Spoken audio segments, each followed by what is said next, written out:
Mais est-ce que je suis dans la bonne moyenne? Je sais pas. Bah après, j'engueule les gens.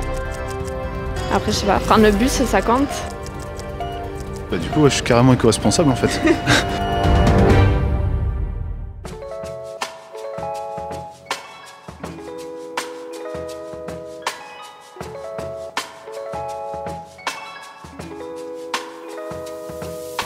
Il y a beaucoup de gestes éco-responsables auxquels on ne pense pas forcément, qui sont pourtant très simples et qui ne bouleversent pas beaucoup notre quotidien. Aujourd'hui, on a décidé de vous parler de l'alimentation et de l'hygiène.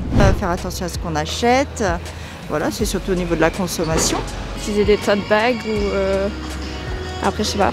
En vrac, ouais, mais par contre, la viande, prise de masse, hein. D'accord. Obligé. Vous êtes-vous déjà questionné sur les déchets causés par les emballages? En France, cela concerne 5 millions de tonnes qui partent à la poubelle chaque jour. L'achat en vrac est une solution très intéressante pour réduire les conditionnements. Lors de leurs achats, les clients utilisent leur propre emballage. Ce mode de consommation permet de choisir la quantité de produits nécessaires, ce qui limite le gaspillage. Pour conserver vos aliments, vous êtes nombreux à utiliser de l'aluminium. Une alternative existe, les bivraps. Ces carrés de tissu recouverts d'une fine couche de cire d'abeille ou végétale permettent une conservation écolo de vos aliments. Ces morceaux de tissu sont faciles à utiliser, à nettoyer et sont réutilisables à l'infini. Les invendus causent également de nombreux déchets. L'application danoise Too Good To Go met en relation ses utilisateurs avec des commerçants alimentaires. Ils proposent leurs invendus sous forme de paniers à sauver à des prix très intéressants. Son petit plus, avec sa map, tu sauves un panier proche de chez toi. Maintenant, nous allons rencontrer 2 étudiantes végétariennes. Donc moi c'est Amélie. Et moi c'est Manon. Je ne mange pas de viande, voilà, que ce soit viande rouge, blanche ou autre. Par contre, je mange du poisson et aussi des crustacés, mais occasionnellement. Donc je dirais pas que je suis flexitarienne. Je me considère comme végétarienne, mais je mange quand même du poisson. Donc je ne suis pas une vraie végétarienne.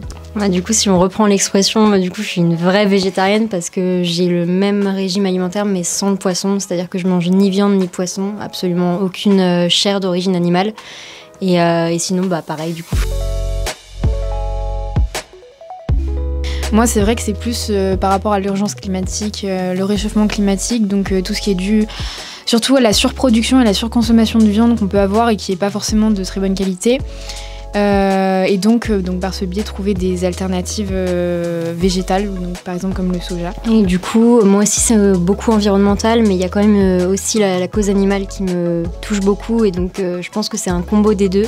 Mais il y a aussi tout ce qui est surconsommation, enfin au niveau de la pêche, la surpêche, le fait de ne pas faire attention à ce qu'on pêche et du coup toutes les espèces protégées, ça me touche aussi beaucoup, donc c'est un tout en fait.